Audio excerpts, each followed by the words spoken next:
o teu cuidado.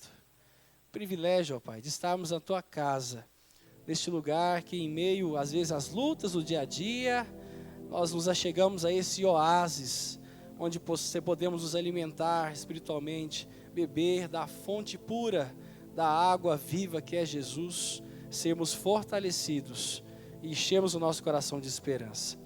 Colocamos as suas mãos essa noite mais alguns ministérios, onde filhos e filhas do Senhor, ao receber dons, têm aplicado os seus dons nesses ministérios tão importantes. Pessoas dedicadas ao trabalho com aqueles que precisam saber sobre Jesus Cristo. O ministério pessoal nas suas mais diversas áreas. A escola sabatina também tão importante, ela que é o coração dessa igreja. É um núcleo missionário, onde envia missionários para que possam proclamar também o Evangelho eterno. Colocamos as suas mãos também o ministério da mulher. Essas mulheres que dedicam tempo, recurso, os seus dons, para que de alguma maneira elas sejam abençoadas, fortalecidas na fé e conduzam outros homens e mulheres aos pés de Cristo. Continue abençoando elas, ó Pai. Dê a elas oportunidade de testemunhar a favor do Senhor. Também colocamos as suas mãos o ministério da tesouraria. Esse ministério que cuida dos recursos sagrados que são devolvidos, que são doados para a tua obra, para que a tua obra possa avançar, para que mais e mais pessoas ouçam, tenham conhecimento da salvação e tenham um encontro com Cristo Jesus.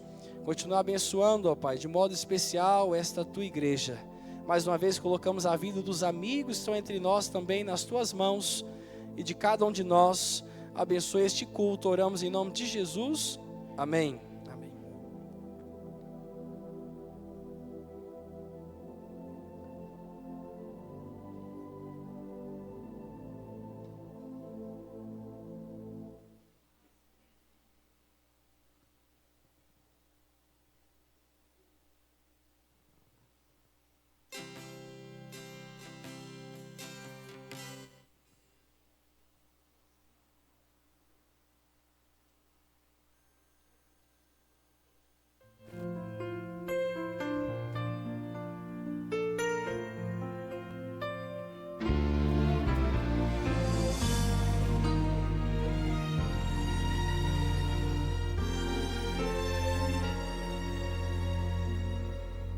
Quase não me lembro, foi há muito tempo atrás, quando eu conheci a Cristo, entreguei meu coração.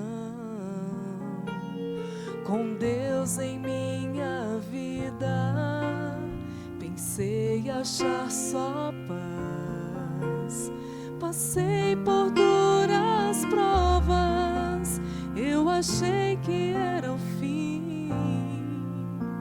Milagres eu não via, nem saída ou solução.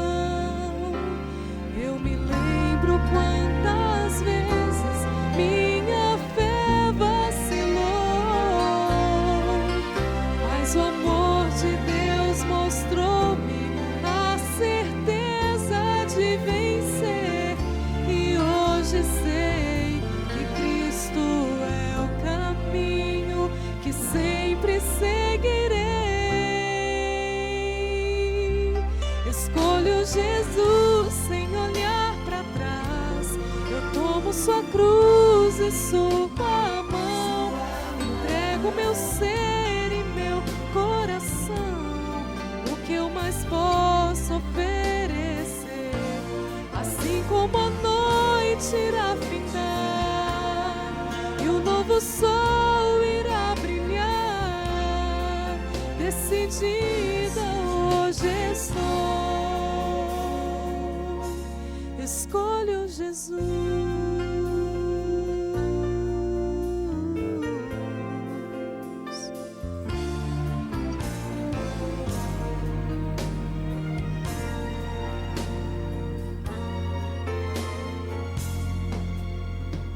Eu temo confessar a maneira que eu vivi. Eu almejava ser perfeita, pra vida eterna atingir. Mas Cristo veio oferecer-me sua graça e seu perdão. Na cruz pagou grande preço por minha eterna redenção. Só Jesus é a saída, Ele é luz na escuridão. Ele é o príncipe da glória, de infinita compaixão. Agora entendo a diferença de ter Cristo em meu viver. Só pela graça vem a vitória, confiando em seu poder. Escolho Jesus sem olhar para trás. Eu tomo sua cruz e sua mão. Entrego meu ser e meu coração. O que eu mais posso oferecer, assim como a noite irá findar e o novo sol irá brilhar. Decidida hoje estou, escolho Jesus.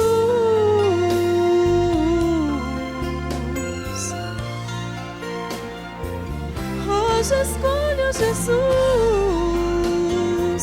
sempre escolho Jesus. Escolho Jesus sem olhar para trás.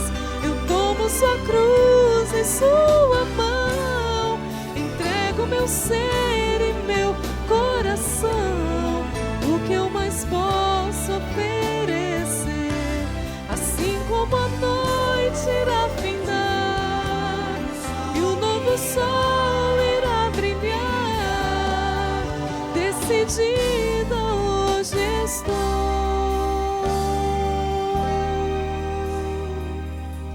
escolho Jesus.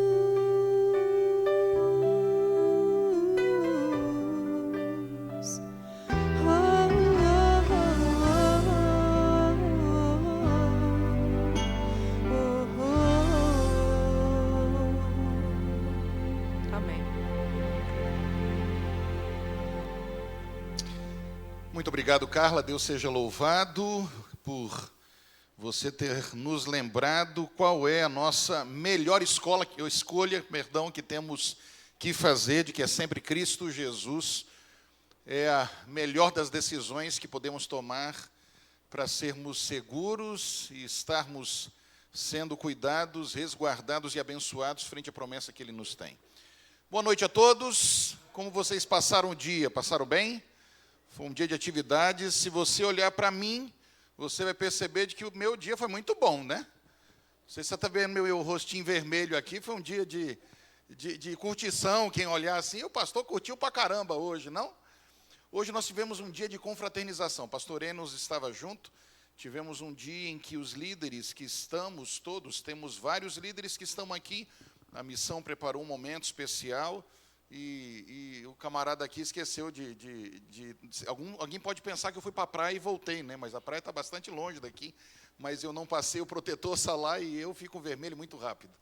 E hoje tivemos um momento juntos, foi de confraternização, e foi muito especial poder estar com os pastores aqui da cidade, juntos com os líderes que estão espalhados nas diferentes igrejas, e ver o testemunho, como tem acontecido o trabalho da pregação do Evangelho durante esses dias, e estamos muito felizes em ver muitas decisões. São centenas de pessoas que estão tomando suas decisões ao lado do Senhor Jesus, e durante essa semana não tem sido diferente também aqui em nossa igreja, onde nos próximos dias teremos batismos ocorrendo amanhã, no próximo sábado.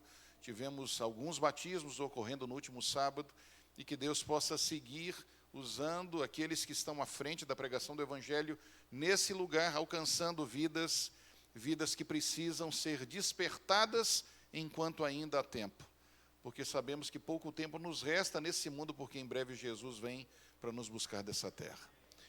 Hoje eu disse que falaria sobre um tema em que nenhum de nós quer viver, mas é uma realidade bem presente na vida de todos nós.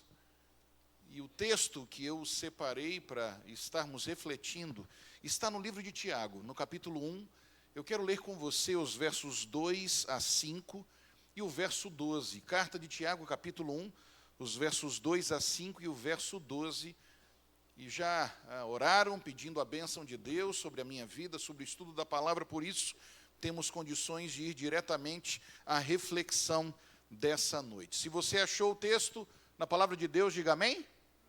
Então, vamos lá, Tiago capítulo 1, os versos 2 a 5, está lá no finalzinho da Bíblia, últimas cartas do Novo Testamento. A palavra de Deus, ela diz assim, olha, preste atenção naquilo que Tiago diz aqui. Ele fala assim: meus irmãos, tenham por motivo de grande alegria o fato de passarem por várias provações, sabendo que a provação da fé que vocês têm produz perseverança. Ora, a perseverança deve ter ação completa, para que vocês sejam perfeitos e íntegros, sem que lhes falte nada. Se, porém, algum de vocês necessita de sabedoria, peça a Deus, que a todos dá com generosidade e sem reprovações, e ela lhe será concedida. Verso 12, bem-aventurado é aquele que suporta com perseverança a aprovação, porque depois de ter sido aprovado, receberá a coroa da vida, a qual o Senhor prometeu àqueles que o amam. Eu não sei se você se concentrou nas palavras de Tiago aqui. Ele diz a você e a mim, a todos que são leitores da Bíblia, ele fala para valorizarmos provas, adversidades, dificuldades em nossas vidas. Ele diz, tende por motivo de toda alegria o fato de vocês passarem por provações. Eu não preciso fazer nenhuma pergunta aqui. Quantos gostam de viver adversidades, provas, dificuldades? Nenhum de nós é masoquista, nenhum de nós. Mas Tiago, nesse texto, na abertura da sua carta, ele lembra aos seus irmãos que viviam perseguições, desafios. Ele lembra de que, apesar das provas, tempestades e adversidades na nossa vida, nós precisamos compreender de que são tremendas oportunidades de crescermos no Senhor e aprendermos a depender dEle. Nenhum de nós gosta de sofrer, nenhum de nós gosta de sermos desafiados com conflitos, com tempestades, com provas. Mas a palavra de Deus nos diz aqui, valorize as adversidades de que você encontra no mundo por sua fé.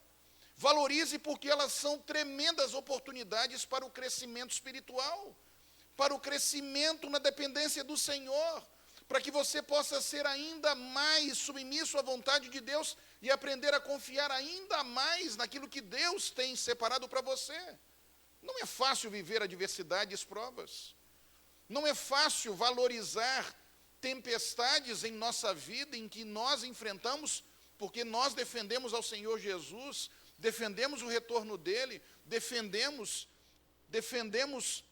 os princípios da palavra de Deus, e muitos são perseguidos exatamente pelos princípios deixados na palavra do Senhor. Mas Tiago diz a você, não precisa chorar. Muito pelo contrário, entenda de que essas provas, essas adversidades podem lhe fazer ainda mais sábio, dependente, ainda mais firme e forte no Senhor. Veja, amigos, Tiago não é o único que fala sobre isso na Bíblia.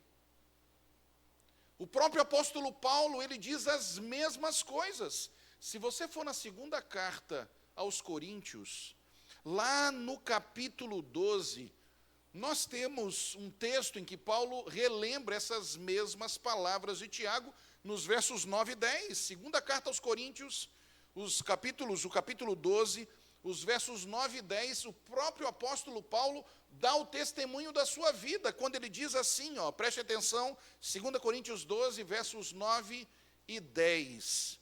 A Bíblia diz, então ele me disse, a minha graça é o que basta para você, porque o poder se aperfeiçoa na fraqueza. De boa vontade, pois, olha o testemunho de Paulo, me gloriarei mais nas fraquezas, para que sobre mim repouse o poder de Cristo. Por isso, sinto prazer nas fraquezas, nos insultos, nas privações, nas perseguições, nas angústias, por amor de Cristo. Porque quando sou fraco, o que diz a Bíblia? É aí que você é forte. Quando você reconhece de que não há poder em você e que você é completamente dependente da graça do Senhor, é aí que você se torna forte no Senhor, porque você está nas mãos dele. Ah, amigos, a palavra de Deus nos lembra aqui de que exatamente em meio a essas adversidades, de que nós crescemos espiritualmente, nos tornamos mais fortes no Senhor. Sabe, eu quero dizer para você, muitos de nós cremos de que se fazemos parte do povo de Deus, se somos guardadores dos mandamentos do Senhor, se estamos aguardando a vinda de Jesus nesse mundo, muitos têm a visão e a ideia de que problemas, tempestades, provações, adversidades estarão isentos do nosso caminho. Nós viveremos apenas flores e maravilhas. Mas a realidade de vida, mesmo você buscando a presença de Deus na sua vida, mesmo você buscando ser fiel ao Senhor, com as suas limitações, crescendo em Cristo Jesus, mesmo assim você tem adversidades, mesmo assim você passa por provações, por tempestades na vida, e muitos nesses momentos se perguntam, aonde que está o Senhor nessas horas? Se Deus é bom, por que é que eu estou passando por isso? Se Deus é amoroso, por que eu estou passando por essas provas? Se Deus é perfeito, por que Ele está deixando eu viver essa adversidade na minha vida? Deixa eu dizer algo a você nessa noite. Escute bem o que eu vou lhe dizer. Deus não prometeu para você que com esse mundo de pecado, você teria um mundo de rosas e maravilhas. Ele não prometeu isso para você. Ele não prometeu para você, nem para mim, nem para ninguém, que ao sermos do Senhor, ao vivermos nesse mundo de injustiças, esse mundo onde a dor, a morte, a separação faz parte da lei dessa terra de pecado, Ele não prometeu para mim, nem para você, nem para ninguém, que nesse mundo nós só viveríamos alegrias. Ele prometeu sim, que em meio às adversidades, às provas e dificuldades que poderíamos enfrentar, Ele nunca lhe deixaria sozinho. Ele nunca lhe deixaria desamparado. Ele nunca lhe deixaria distante das mãos da graça e da bênção dEle. Você lembra do Salmo 23? O rei Davi, ele tinha consciência disso. Porque quando ele escreveu o Salmo 23, que é um salmo tremendamente conhecido, no verso 4, Davi diz assim, ainda que eu ande pelo vale da sombra e da morte, o que ele diz? Não temerei mal nenhum, e por quê? Porque tu estás comigo, porque o Senhor não me desampara, porque Ele está comigo em todos os momentos, Ele está comigo nos bons momentos e Ele está comigo nos momentos desafiadores. Você percebe aqui, Davi não descartou, mesmo sendo do Senhor, nesse mundo passar por tempestades, por adversidades, por dificuldades, por perseguições, mas de uma coisa ele tinha segurança. Em meio aos momentos difíceis em que ele poderia e certamente viveria em sua vida, ele não precisaria temer, porque o seu Senhor nunca o desampararia. E nessa noite eu quero lembrar a você, amigo, Deus não lhe desampara porque você é o alvo de que Ele tem nesse mundo para poder salvar e levar para viver com Ele pela eternidade. Eu não sei quais são os seus problemas, eu não sei quais são as suas adversidades, eu não sei quais são as suas lutas. Eu quero lembrar a você, Jesus não passa por alto nenhuma das nossas lágrimas. Ele não passa por alto nenhum dos nossos sofrimentos. Ele bem sabe as nossas lutas, as nossas dores. Ele bem sabe as dificuldades que enfrentamos, e muitos de nós, muitas vezes, entendemos ou compreendemos as adversidades da vida de uma forma equivocada, pensando exatamente assim. Se eu estou vivendo adversidades na minha vida nesse momento, é porque de alguma maneira eu estou sendo infiel a Deus. Eu fiz e cometi pecados, e com isso o diabo entrou na minha vida, e se eu estou sofrendo, é porque eu estou longe do Senhor. Por outro lado, se minha vida está um mar de rosas, se está tudo perfeito, se eu não tenho problemas, é porque eu estou sendo fiel, é porque Deus está comigo, é porque eu tenho um campo de força ao meu redor. Deixa eu lembrar algo a você, não existe regra para isso, amigos. A ausência de dificuldades não quer dizer de que você é perfeito, de que está tudo bem na sua vida. E dificuldades, provas e tempestades não quer dizer de que você está longe das mãos de Deus, está em pecado, não existe um contexto de uma regra. Vejam, quando nós lemos o texto da palavra de Deus, não precisa abrir, só vou citar. Quando nós vamos a Mateus no capítulo 8, conta ali da tempestade no mar. Aqueles discípulos eram acostumados a viver em tempestades no mar. Pelo menos 7 deles eram pescadores. Existem muitas tempestades no mar da Galileia. Ele é um lago, mas é um lago muito grande. As tempestades são comuns no lago de Tiberíades, que é o mar da Galileia. Mas a tempestade em que fala em Mateus capítulo 8 era a maior que haviam visto. Eles nunca tinham visto uma tempestade dessa maneira. E a palavra de Deus diz de que eles começaram a se exaltar, e começaram a gritar, e começaram a crer de que a morte chegaria, porque a morte estava diante dos olhos deles. Eles pensaram de que iriam morrer. E eu pergunto a vocês, onde é que estava Cristo Jesus em meio àquela tempestade? A palavra de Deus diz de que Jesus estava exatamente aonde em meio à tempestade? No barco, junto com eles, intimamente ligado a eles. Amigo, na tempestade da sua vida, não pense que Jesus está fora do seu barco, não. Ele está do seu lado, ajudando você, dando forças, e Ele está à sua disposição para sustentar a sua mão, porque Deus não desampara aqueles que são do Senhor. Deus não desampara, Deus não tem prazer no sofrimento. E sabe, amigos, muitos de nós temos uma ideia equivocada de que fé em Deus é um amuleto que a gente coloca no pescoço, e pelo fato de ter fé em Deus, eu tenho um campo de força ao meu redor que nada vai me acontecer. Amigo, fé em Deus não é nada disso. Fé em Deus não é um campo de força que tem ao meu redor, de que nenhum mal, nenhuma dificuldade, nenhum problema vai me acontecer. Fé em Deus não é isso. Sabe o que é fé? Sabe o que é fé em Deus? É você estar vivendo uma provação, adversidades, dificuldades na sua vida de que você não escolheu. Talvez muitas delas, porque você tem sido e tem buscado ser fiel ao Senhor, e muitas vezes provas e adversidades em que você nem tem ideia por quê, nem para quê, e nem consegue ver a luz no fim do túnel, não sabe, não está entendendo nada. Olha ao teu redor e não tem resposta. Sabe o que é fé em Deus? É em meio a essas dificuldades, em meio a essas provações, mesmo sem ter respostas, ter a capacidade de poder dizer: Senhor, não estou entendendo nada, estou sofrendo, não está fácil, está doído. Mas apesar de tudo isso, eu sei que Jesus segue sendo o comandante da minha vida. Eu sei que Jesus segue guiando e cuidando de mim, apesar de eu não entender e saber de tudo que está ao meu redor. Isso é fé. Isso é fé. E sabe, amigos, Tiago e Paulo não foram os únicos que falaram sobre isso. Se você vai a Mateus no capítulo 5, os versos 10 a 12, o próprio Jesus já nos disse que seria assim para os filhos do Senhor.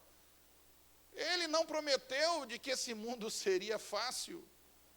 O próprio Senhor Jesus, se você vai a Mateus no capítulo 5, dos versos 10 aos versos 12, Jesus diz assim, bem-aventurados os perseguidos por causa da justiça, porque deles é o reino dos céus. E ele diz mais: bem-aventurados sois vós, quando por minha causa vos injuriarem, vos perseguirem, e mentindo disserem todo mal contra vós.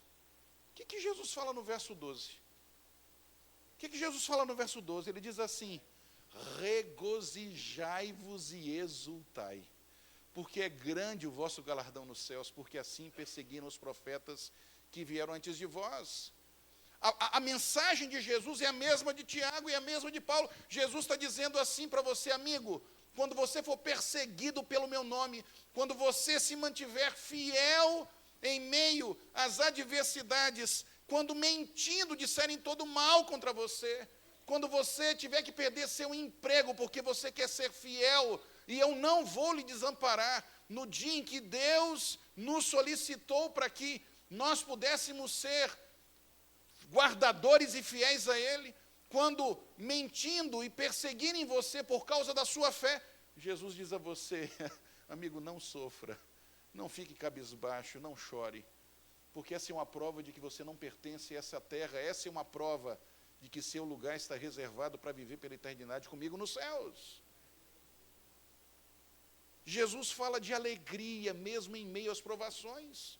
É Jesus que diz aqui. E quando você vê a Paulo, Paulo fala: eu vou me gloriar ainda mais nas minhas fraquezas. Ele fala de alegria em meio às adversidades. E Tiago, ele diz: tende por motivo de toda alegria o fato de passarem por provações. Nenhum deles fala de tristeza, de choro. Em meio às provas da vida, eles falam de alegria, louvor, reconhecimento e confiança no Senhor, mesmo nos momentos difíceis que nós estivermos passando. Mesmo nos momentos complicados que estivermos vivendo, e esses momentos serão certos em nossa vida. Eu quero fazer uma pergunta a você nessa noite. Até que ponto você é fiel a Deus? Até que ponto você honra o nome do Senhor nesse mundo, apesar das provas, tempestades, dificuldades de que são reais em nossa vida? Daqueles que decidiram ser fiéis ao Senhor sobre toda a prova, sabe? Deixa eu lhe dizer uma coisa, amigo. Poder testemunhar do nome de Jesus, poder cantar louvores a Ele, poder ser fiel a Ele é muito bom, muito fácil e muito propício.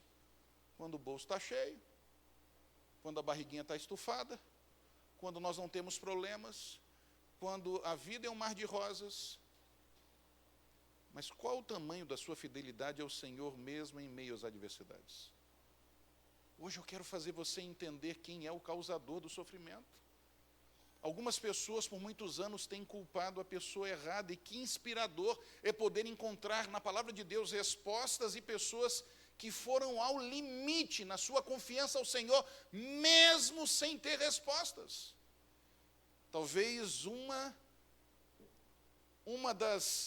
um dos personagens mais emblemáticos e mais impactantes, com o maior testemunho que nós temos, é exatamente a figura de Jó. Você já ouviu sermões sobre Jó?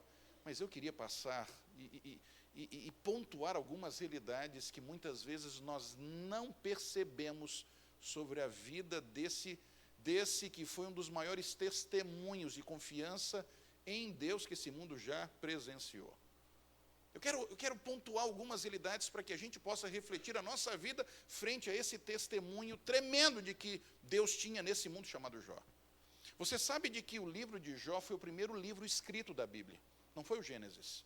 O Gênesis conta a origem da terra, a origem de todas as coisas, mas o primeiro livro escrito da Bíblia foi o livro de Jó. Quem o escreveu foi Moisés, no tempo em que ele estava em Midian, longe já, no deserto, longe de Faraó. E naqueles 40 primeiros anos, na verdade, os 40 segundos anos, né, porque ele viveu 40 anos, depois dos 40 aos 80, ele foi para a terra de Midian. E lá Deus revelou a história de Jó para Moisés, para que a vida de Jó e essa mensagem pudesse servir como bálsamo, como testemunho, como confiança para o povo de Israel, que ainda sofria nas mãos de Faraó. E o que me chama a atenção é que no primeiro verso, inspirado e revelado por Deus, a palavra de Deus diz assim: havia um homem na terra de Uz, cujo nome era Jó. E a Bíblia dá quatro características e reconhece esse homem. Era um homem íntegro, reto, temente a Deus e homem que se desviava do mal. E eu não sei se você percebe, quando você lê o capítulo 1 e o início do capítulo 2 do livro de Jó, que a Bíblia ela é redundante ao querer enfatizar quem era Jó. Jó provavelmente viveu no período de Abraão, Ele era considerado o homem mais rico, diz o homem mais rico do Oriente, provavelmente era o homem mais rico do mundo inteiro. E se você for no verso 8 do capítulo 1, você vai ver de que a Bíblia fala as mesmas coisas que disse no verso 8, que disse no verso 1, diz de novo no verso 8, reiterando para o leitor quem era Jó. E a Bíblia mais uma vez lembra e diz de quem era Jó: um homem íntegro, um homem reto, um homem temente a Deus e um homem que se desviava do mal. E se você for no verso 3 do capítulo 2, mais uma vez a Bíblia vai colocar na sua mente e fazer você lembrar quem ele era. Porque nós sabemos o que Jó sofreu e talvez alguém pode pensar, esse Jó não era tão íntegro não, porque olha o que sofreu. Mas a Bíblia, por 3 momentos, a Bíblia reitera e quer colocar na nossa mente quem era esse homem, um homem íntegro, reto, temente a Deus e um homem que se desviava do mal. E existe um testemunho a mais sobre esse homem. Num concílio feito no céu, o texto bíblico diz isso. Os filhos de Deus foram reunidos, e eu não sei se o diabo foi convidado, mas ele é muito enxerido, ele apareceu por lá. Sabe o que me chama a atenção? Não foi o diabo que tocou no nome de Jó. Foi Deus que tocou no nome de Jó para o diabo. E por que ele fez isso? Porque o diabo havia jogado para o universo inteiro uma dúvida de que as criaturas de Deus não poderiam ser plenamente felizes sendo fiéis aos mandamentos do Senhor. Quando o diabo aparece ali, Deus faz uma pergunta, e o diabo entendeu por que Deus fez aquela pergunta. Deus fez assim: você observou meu servo Jó? E diz mais o Senhor, ele diz assim: porque na terra não tem ninguém semelhante a Jó. Ele é o maior testemunho que eu tenho de todos na terra. Em verdade, Jó, a figura de Jó, a vida de Jó, o testemunho de Jó, jogava por terra toda a teoria maligna do inimigo. E o diabo agora reage dizendo o seguinte: mas é lógico que ele vai ser fiel. É lógico que ele vai ser fiel ao Senhor, porque o Senhor tem prosperado tudo que o Senhor bota nas mãos dele. Tudo que ele tem. Jó tinha conquistado riqueza, respeito, reconhecimento. Tudo que um homem sonharia, almejar, alcançar, já tinha alcançado. Filhos e filhas. Mas o diabo jogou uma dúvida dizendo: Jó não é fiel. Não é fiel ao Senhor por princípios. Ele é fiel por benefícios. Tira tudo que ele tem, o Senhor vai ver se ele vai ser fiel. Se ele vai ser fiel. Tira tudo quanto ele tem para ver se ele não vai se esquecer do Senhor rapidamente e não vai blasfemar contra ti na tua face. Vê, tira o que Jó tem. E foi colocada uma dúvida no universo em relação à fidelidade desse homem. E sabe, amigos, quando eu paro para poder ver essa realidade, eu não sei se você lembra, os mais antigos vão lembrar. Tinha um desenho animado antigo de um leão e uma hiena, alguns vão lembrar. E essa hiena era lamuriosa, tudo era ruim, vida, céus, azar. Você lembra desse desenho? Tudo era ruim, vida, céus, azar, tudo vai dar errado. E era Lip Hard, é isso mesmo. Você já viu gente assim? Já viu gente que reclama de tudo? Coisinhas pequenas estão reclamando, e reclamam, e a vida é uma reclamação só. Amigos, quando eu paro, deixa eu lhe dizer algo. Se as nossas provas, elas estão proporcionais a quão fiel eu sou a Deus ou não, eu vou dizer ao Senhor: obrigado, Senhor, pelos problemas que eu tenho. Porque Jó, que era o maior testemunho que Deus tinha nesse mundo, sofreu o que sofreu. Se nós vamos entender por méritos, Senhor, obrigado pela tua graça.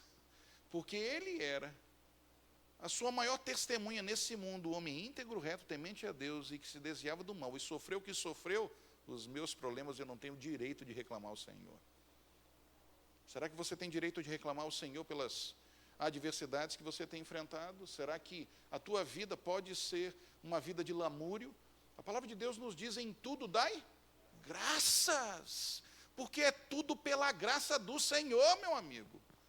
Em tudo dai graças, porque essa é a vontade de Deus. Deus é gracioso conosco. E você conhece a história. Deus permite o diabo fazer e tentar colocar à prova aquilo que estava acontecendo. E na eternidade Deus vai revelar mais realidades. E o diabo saiu dali correndo. Mas existem princípios aqui, amigos, que eu queria que vocês vissem. Que às vezes nós não percebemos. Você conhece a história. O diabo correu para poder destruir a vida de Jó. E em poucos instantes, Jó, que era o homem mais rico do Oriente, provavelmente do mundo, ele perdeu em instantes tudo que ele tinha. Mas o diabo, amigo, ele tem uma artimanha dele. Não ouse a compreender o diabo como alguém que não tem inteligência suficiente, que não tem sagacidade suficiente. O diabo tem muito tempo de vida, meus amigos. Não subestime o inimigo de Deus. A palavra de Deus diz do que ele fez, e essa artimanha dele, ele segue fazendo até hoje, e muitos caem nessa artimanha do diabo. A palavra de Deus diz de que vieram 4 servos, o primeiro trouxe uma notícia desastrosa, mas eu quero focar no segundo desastre da vida de Jó. E quando você vai a Jó no capítulo 1, no verso 16, olha o que diz a Bíblia aqui, eu quero que você preste atenção nisso. Olha o que diz a Bíblia aqui, esse era o segundo servo. E a Bíblia diz assim, ó: enquanto este ainda falava, veio outro mensageiro e disse: fogo, o que diz a Bíblia? Fogo de quem caiu do céu? Fogo de Deus. Esse foi o testemunho do servo. Fogo de Deus caiu do céu e queimou as ovelhas e os servos, destruindo todos eles. E só eu consegui escapar para trazer essa notícia. O segundo servo chega para Jó e diz assim: Jó, eu sei que você é fiel a Deus, eu sei que você cuida da sua família, eu sei que você guarda os mandamentos do Senhor, eu sei que você é um tremendo testemunho desse mundo, mas eu vou dizer uma coisa, Jó, eu não sei o que está acontecendo, eu vi, ninguém me contou, eu vi, o próprio Deus, Jó, mandou fogo do céu. Deus mandou fogo do céu, queimou as ovelhas, queimou tudo, menos mal. Porque como eu sou muito bonzinho, eu escapei de pegar o fogo e eu vim embora. Mas, Jó, eu não sei o que está acontecendo, porque foi Deus que queimou as ovelhas, mesmo você sendo fiel, mesmo você sendo direito como você é, Deus mandou fogo do céu e queimou tudo que você tinha. Qual seria a sua reação com essa notícia? Sendo você o mais que Deus tem nesse mundo. Senhor, eu sou o maior testemunho, eu tenho sido fiel, eu tenho guardado os mandamentos, eu tenho sido fiel no meu testemunho, nos dízimos e nas ofertas, e é assim que o Senhor me responde. Alguma vez você teve essa reação com o Senhor? Eu pergunto a você, foi Deus que mandou fogo do céu, sim ou não? Foi Deus que mandou fogo do céu, sim ou não? Foi ou não foi? A Bíblia diz que foi, mas foi Deus ou não foi? Não foi Deus que mandou fogo do céu, logicamente. O fogo era de quem? Do diabo. Você percebe como é que o diabo faz as coisas? O diabo, ele é PhD em engano, amigo. Ele faz com que as coisas sejam tão perfeitas para que você pense que é o próprio Deus que está te perseguindo. Que é o próprio Deus que está lá do céu sentado numa nuvem mandando raio sobre a tua cabeça. Hoje é o dia do Irã. Vamos ver até onde ele vai. Vamos lá, raio na cabeça dele hoje. Meu camarada, quero ver onde você vai. E raio na cabeça dele. Você já viu esse meme, ou esse estereótipo do Senhor, Deus mandando raio lá na cabeça de quem Ele quer? O diabo quer que você entenda Deus exatamente dessa maneira. A palavra de Deus diz que o testemunho do servo foi fogo de Deus caiu do céu. Mas, amigos, o fogo não era de Deus. O diabo queria que Jó pensasse que, apesar da fidelidade dele, era Deus que estava sendo injusto, infiel, e que estava perseguindo diretamente a ele. Deixa eu dizer uma coisa para você, Deus não tem prazer no sofrimento humano. Deus não tem prazer nas suas lágrimas, meu amigo. Se nós que somos falhos, pecadores, imperfeitos, não temos prazer no sofrimento dos nossos filhos, quanto mais o Senhor, que não há como mensurar o amor de Deus por você, do que o nosso amor falho, limitado e pecaminoso em relação àquilo que temos nesse mundo. Só que sabe o que me chama a atenção? Porque a mensagem que veio para Jó era de que era Deus que estava mandando fogo do céu. E Jó entendeu de que era Deus. Mas a maior lancetada da vida de Jó estava por vir. Eu nunca me esqueço quando minha esposa ficou grávida pela primeira vez.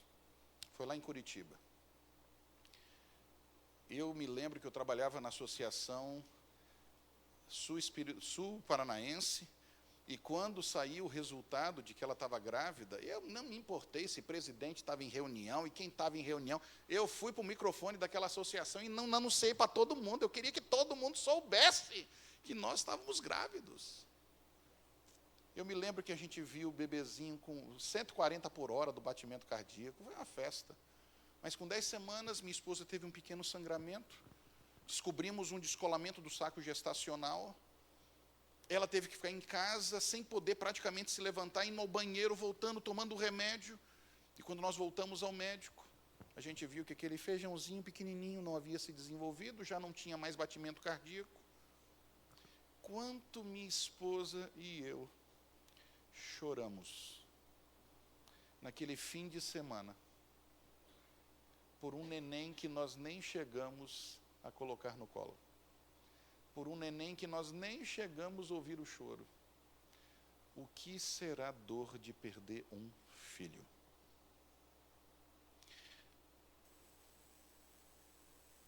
Os profissionais de saúde dizem de que essa é a maior dor que alguém pode enfrentar no mundo.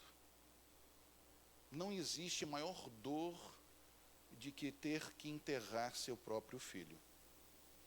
Eu viajo por aí, já vi algumas vezes em placas de caminhão: deveria ser proibido filhos morrerem antes de seus pais, e a data da morte do filho, um caminhoneiro com o coração destroçado. A palavra de Deus nos diz de que Jó tinha 10 filhos. E amigos, a Bíblia diz de que ele perdeu quantos filhos? Quantos filhos? Você tem ideia da dor desse homem? Jó não teve nenhum para consolá-lo. A Bíblia diz de que ele tinha 10 filhos e ele perdeu todos os filhos que ele tinha. E ele era a maior testemunha de que Deus tinha nesse mundo. Sabe o que é fé? A palavra de Deus diz, dos versos 20 a 22, olha como Jó estava entendendo de que era Deus. Jó não tinha respostas. O relatório que veio que era Deus, é que era Deus. E a palavra de Deus diz de que o que Jó fez? Então Jó se levantou, rasgou o seu manto, rapou a cabeça, prostrou-se em terra e adorou. E disse: nu saí do ventre da minha mãe, e nu voltarei. O Senhor deu, o Senhor o tomou. Bendito seja o nome do Senhor. E em tudo isso Jó não pecou, nem atribuiu a Deus falta alguma. Querida igreja do Luizote, isso é fé. Jó não tinha uma resposta. Jó pensava que era o próprio Deus que estava fazendo isso com ele. Mas Jó tinha tanta confiança, tanta fidelidade no Senhor. Jó sabia de que Deus, ao entender que era Deus, Jó sabia de que Deus não era homem para errar. E sem ter respostas, Jó diz, bendito seja o nome do Senhor, porque Deus sabe tudo que Ele faz. Não está fácil, eu estou sofrendo. Jó não falou isso sorrindo, Jó falou com lágrimas, com o coração rasgado pela dor descomunal de um homem que sofria. Mas ele disse: Deus sabe todas as coisas, porque todas as coisas contribuem para o bem daqueles. Será que eu falo para alguém nessa noite que está decepcionado com o Senhor? Naquele dia, o diabo, amigo, foi ele o causador do sofrimento de Jó, só que ele não ficou para consolar Jó. Ele fez com que tudo parecesse que era Deus que estava fazendo. E ele deu no pé. Mas quem estava ali para poder atender os sofrimentos, as dores, era o Senhor, que nunca nos abandona. Será que eu falo para alguém nessa noite que está decepcionado com a pessoa errada? Será que eu falo com alguém nessa noite que tem culpado a Deus por anos, que tem colocado Deus no lugar errado e tem culpado a Deus por algo que Deus não fez na sua vida, e o inimigo é quem veio, conforme a palavra de Deus lá em São João 10:10, Ele vem para matar, vem para roubar, e Jesus diz: eu vim para que tenham vida, e vida de que forma? Em abundância. Será que eu falo para alguém que segue decepcionado com o Senhor? Amigos, a palavra de Deus nos lembra de que a fidelidade desse homem era tal, de que depois, quando o diabo percebeu de que não conseguiria fazer ele blasfemar contra Deus, o corpo dele é coberto de chagas dolorosas. A mulher dele diz assim: faz justiça, deixa eu ver pelo menos um momento justo. Amaldiçoa esse Deus, homem, e morre. E os amigos de Jó, questionando a vida dele, sabe o que ele disse? A fidelidade desse homem era tal perante Deus, que no capítulo 13 do livro de Jó, no verso 15, ele diz assim, ó: ainda que ele me mate, é nele que eu vou esperar. Ele pode tirar minha vida, mas é nele que eu espero, é nele que está depositada a minha confiança, é nele que eu confio. Isso é fé. Será que eu falo para alguém nessa noite que precisa renovar a sua confiança no Senhor? Será que eu falo para alguém nessa noite que está dando passos ao lado de Jesus, mas não tem sido fácil porque o inimigo tem perseguido? Eu quero dizer a você, amigo, de que tem andado em favor do Senhor, não pense de que o inimigo não vai lhe perseguir. Não pense de que vai ser fácil, mas a palavra de Deus diz assim: resisti ao diabo e ele fugirá de vós. O diabo não perde tempo. E sabe, amigos, para mim, Jó diz uma das mais lindas profissões de fé que a palavra de Deus tem aqui. Quando o mundo expectante imaginava de que Jó iria abandonar Deus, de que Jó estaria blasfemando contra Deus, enfim, quando todos estavam olhando perante o universo e vendo esse desfecho daquilo que acontecia, e quando todos achavam de que finalmente o próprio inimigo talvez achava de que Jó iria se render e falar contra Deus, Jó diz uma das mais lindas profissões de fé e coloca o diabo no lugar dele. Lá em Jó capítulo 19, os versos 25 a 27, quando ele diz: vocês acham de que eu serei infiel ao Senhor? Aí ele diz assim: porque eu sei que meu Redentor vive, e por fim se levantará sobre esta terra, e depois de revestir da minha carne em minha pele, eu verei a Deus, e os meus olhos o verão. Isso é fé. Nessa noite eu quero desafiar você, amigo, quando o diabo imaginar de que ele vai vencer na tua vida para você ser infiel a Deus, faz ele tremer ao se levantar para poder dizer: eu sei que meu Redentor vive. Eu sei que meu Redentor vive. Eu sei que meu Redentor vive. Eu quero contar uma história para vocês, para terminar, de alguém que eu tenho muito orgulho. Ele já descansou já faz alguns anos. O meu nome é em homenagem a ele. Meu nome é um nome bíblico, Irã. Na Bíblia, em português, seria um nome meio esquisito em português. Seria Irão. Existem dois Irãos na Bíblia. Irão, rei de Tiro, e Irão, que foi um artífice do templo de Salomão, que tinha habilidades. E Irão, ou Irã é esse mesmo nome, mas vem da tradução em espanhol, mas é um nome hebraico que quer dizer nobre. É o nome do meu avô. Meus pais deram o nome dos meus dois avós. Eu tenho dois nomes bíblicos: Irã, Rafael. Rafael quer dizer Deus cura. Mas eu quero colocar minha atenção, dois homens de Deus. Mas eu quero colocar minha atenção no Irã original, porque eu fui, a minha vida é uma homenagem à vida dele. Meu avô foi um Jó moderno.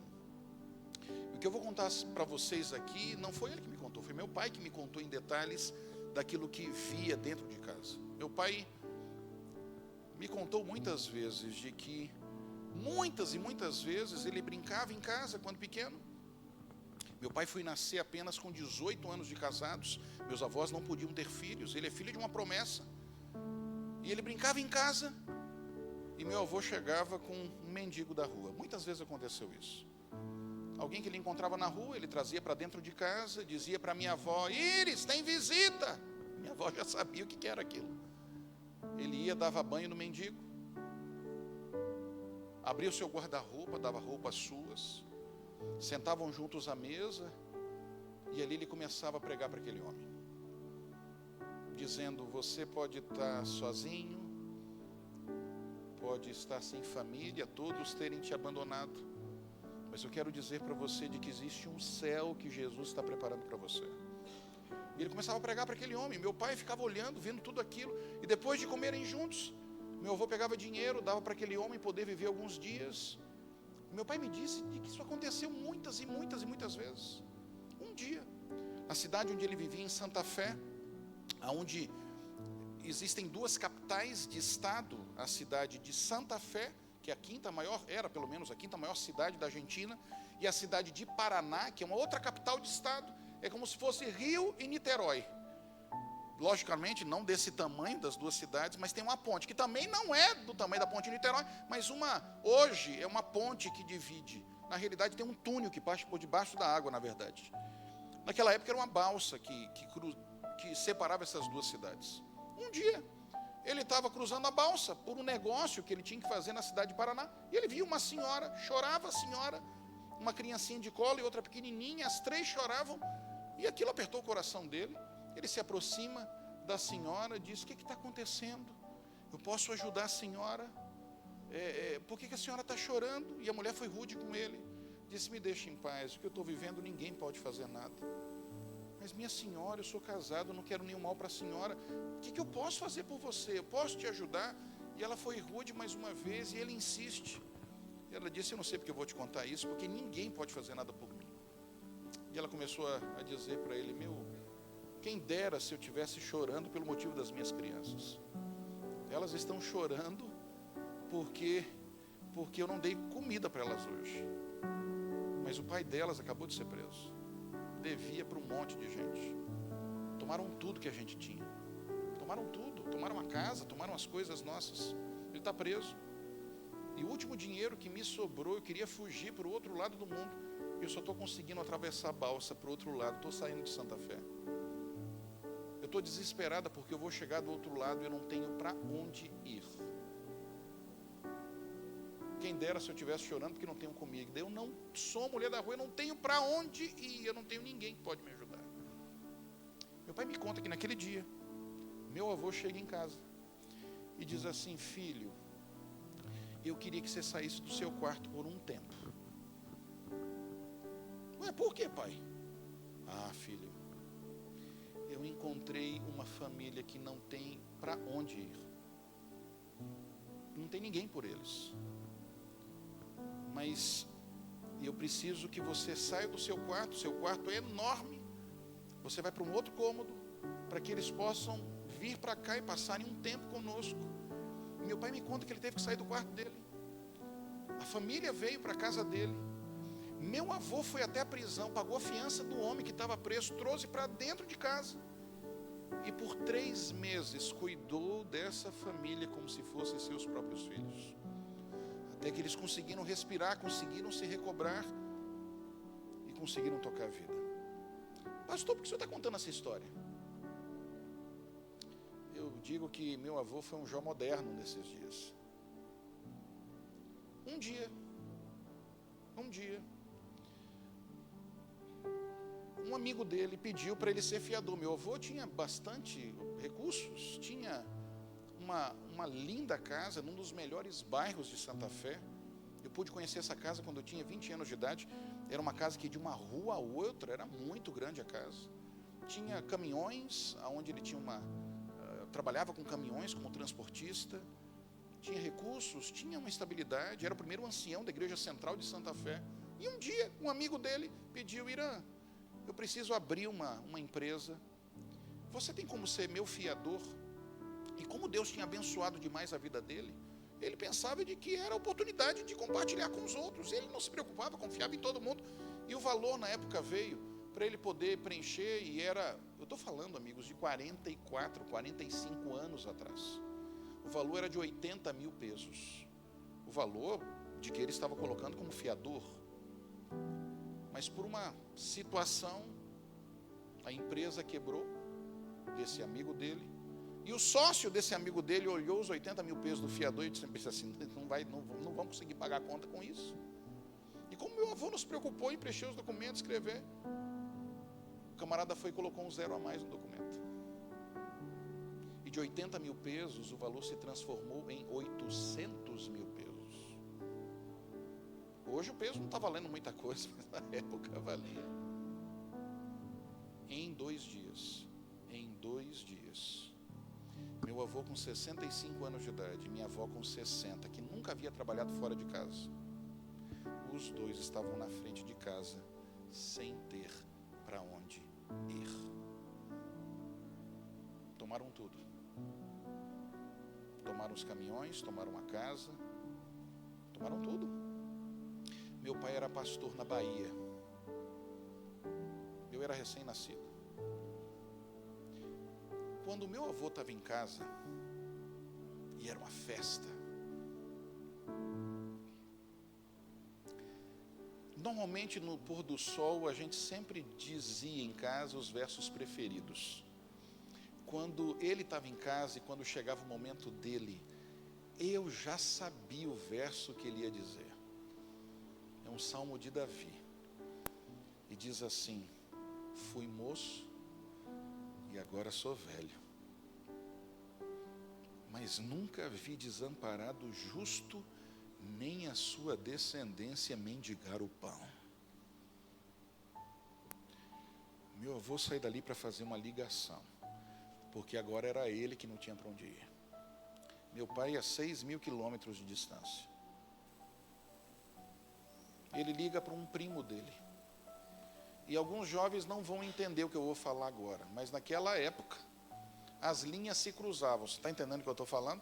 Ele ligou para um primo, e as linhas se cruzaram, pelo poder de Deus. E ele contou tudo isso. O que é linha se cruzar? Ninguém entende hoje da juventude o que é linha se cruzar, mas naquela época as linhas se cruzaram, e ele contou tudo isso para uma senhora, em vez de contar para o primo dele, que escutou atentamente a novela mexicana que estava escutando ali, né? Porque a história era muito... E ela escutou atentamente a história que tinha acontecido, a perda de todas as coisas, e no final ela faz uma pergunta: com quem é que eu estou falando? E quando ele disse o nome dele, ele percebeu que não estava falando com o primo. Quem é a senhora?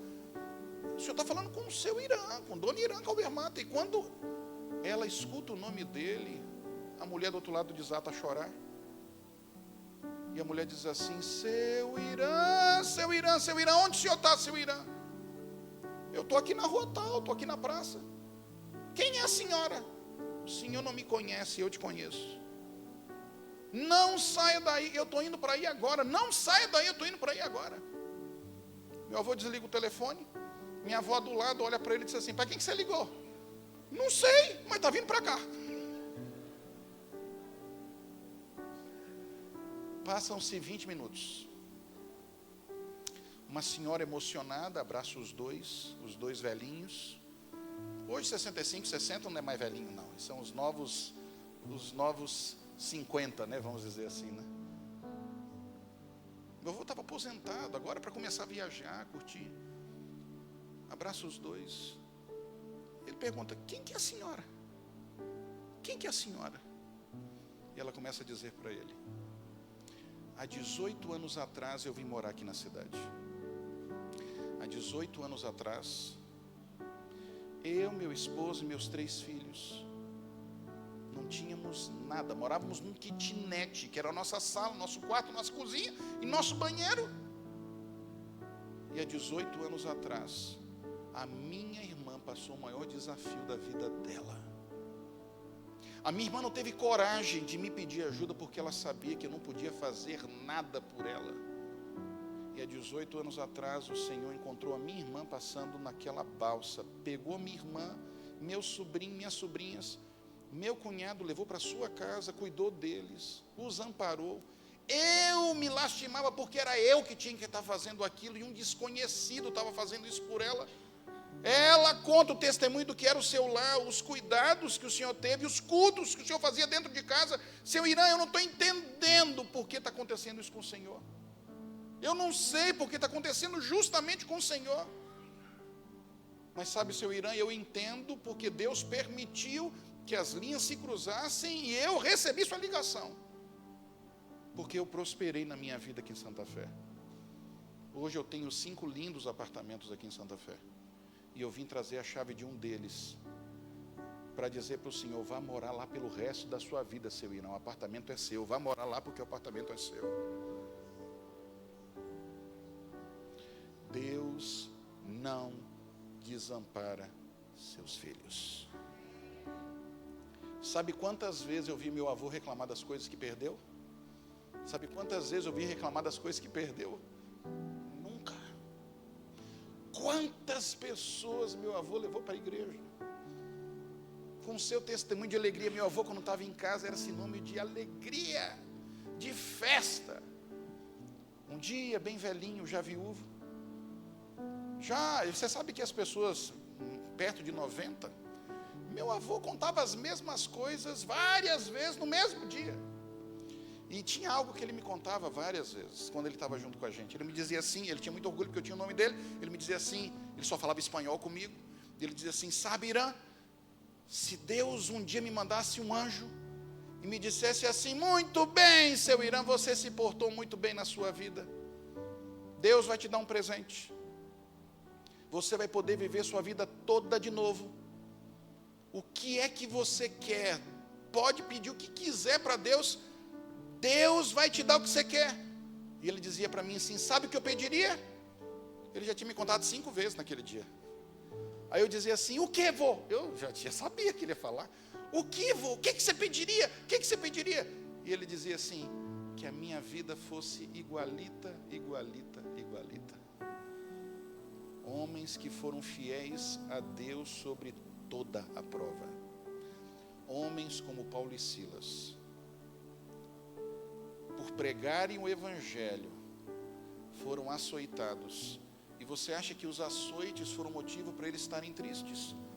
Os açoites eram motivos para eles de um orgulho santo de terem apanhado por Cristo. E por isso eles tinham força para louvar o nome do Senhor. Eu não sei quais são as suas adversidades. Nessa noite eu preciso dizer para você: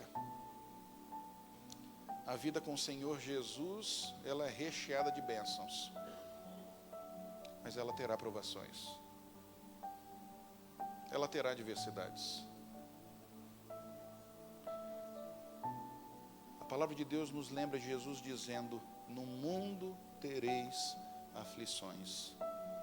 Mas o mesmo Jesus diz: tem de bom ânimo, porque eu venci o mundo.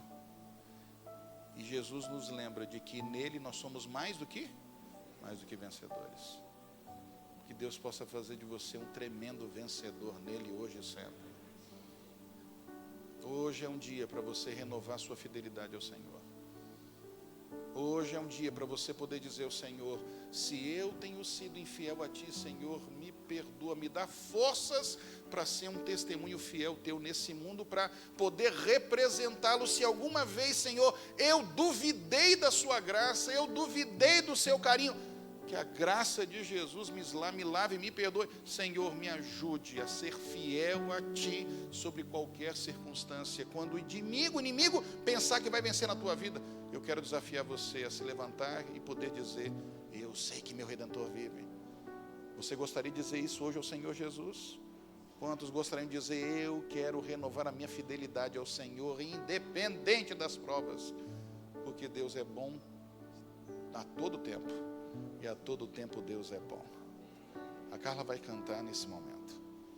Enquanto ela canta, renova a tua fidelidade ao Senhor, renova o teu compromisso com Ele. Enquanto ela canta, você que precisa tomar uma decisão ao lado de Jesus, não postergue a tua decisão. Sabe por quê? Porque Jesus veio dar tudo por você, Ele veio morrer por você. Não permita que a morte de Jesus seja em vão na tua vida. Vamos ouvir e que Deus te abençoe.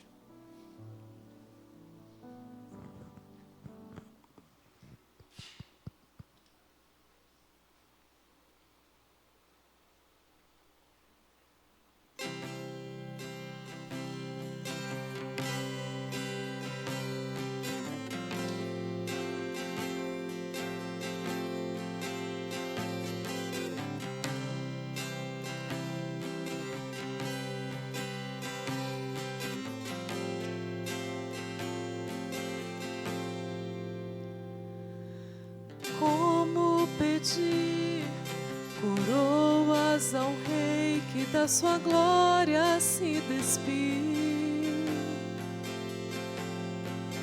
Como exigir riquezas de um rei que a cabeça não tinha onde reclinar? Como pedir honras a um Deus que maldito se fez e coberto de vergonha foi por amor? Como eu posso ser assim, querer tanto quando Ele não quis nada além de me amar? Oh, oh, oh, oh, oh.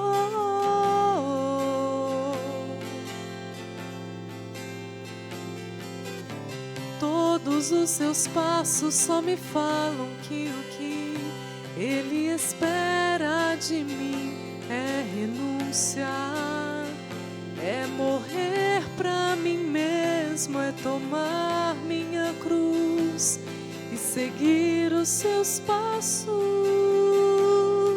Se eu não sou capaz de fazer morrer minhas vontades, tampouco posso ser chamado um discípulo seu. A simplicidade Ele trazia no olhar, e tudo que Ele fez foi só pensando em nos amar. E ao ler sobre Ele, ao cantar sobre Ele, eu me pergunto onde a essência foi parar. A sua comida era a vontade do seu Pai, e o que fugia disso Ele deixava para trás. A minha paz custou seu castigo, por meu pecado foi moído. Cordeiro de Deus, seu nome é Jesus.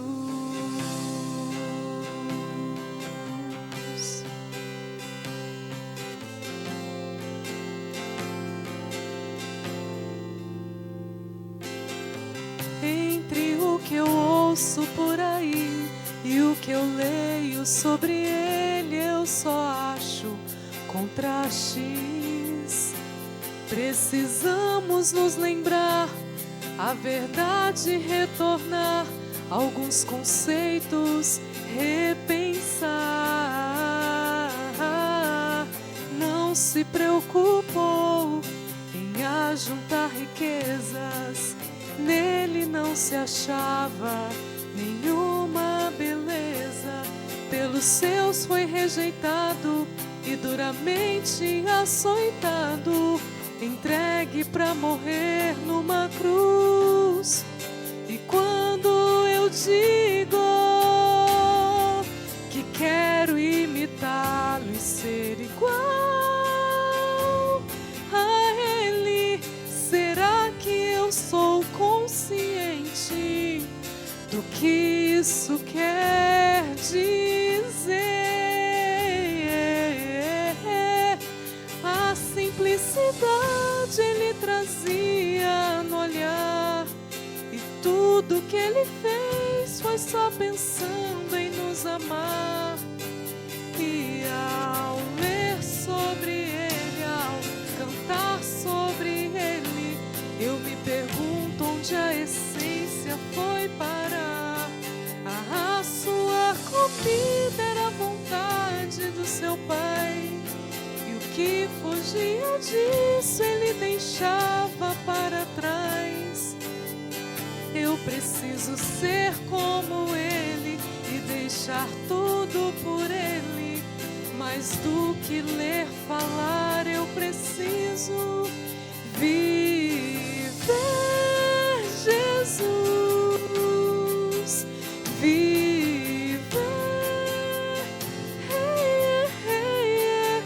viver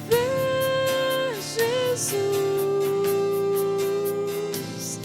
Mais do que ler, falar, eu preciso preciso viver. Amém. Amém. Deus possa abençoar você. Logo, logo, muito em breve. A palavra de Deus nos lembra de que Ele enxugará dos nossos olhos toda lágrima. E já não haverá mais morte, nem pranto, nem luto, nem dor. Porque a ordem desse mundo vai passar. Estaremos para sempre com o Senhor. Portanto, firmes em Jesus. Firmes em Jesus. É a melhor escola que você pode ter na tua vida hoje. Vamos orar? Fique em pé. Vamos falar com Deus. Bom Pai.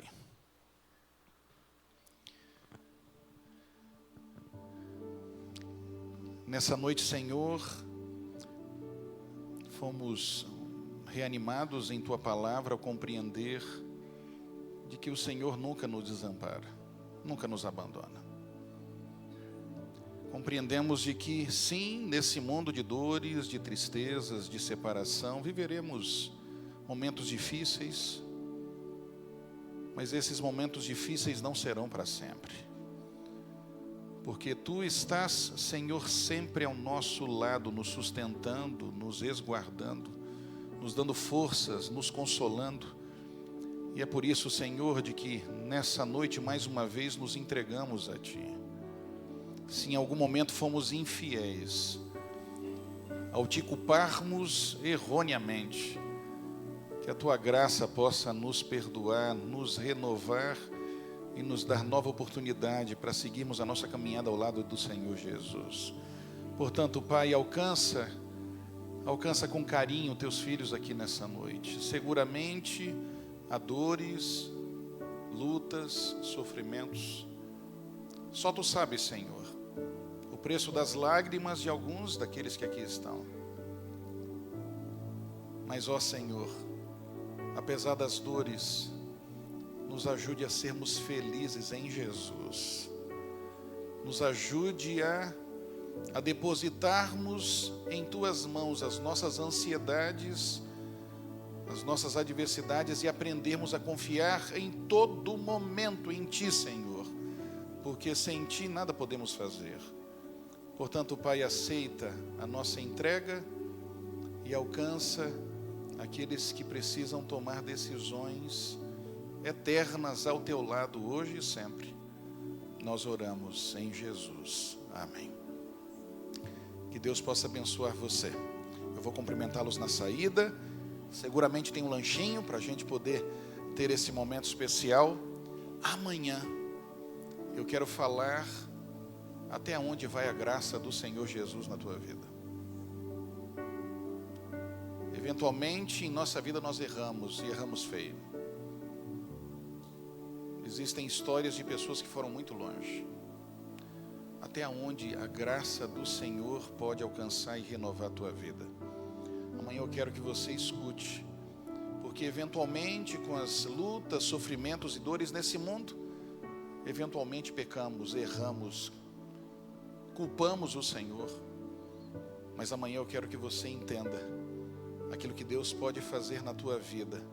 Eu quero que você possa compreender o tamanho da disposição do Senhor em perdoar você, renovar a tua vida e fazer você cavalgar sobre as asas dele para os planos maiores que ele tem para você. Que Deus possa abençoar, que possamos estar juntos amanhã para renovarmos a nossa esperança no Senhor e que você possa ter uma noite de descanso e renovação das tuas forças em Jesus. Que Deus te abençoe. Boa noite.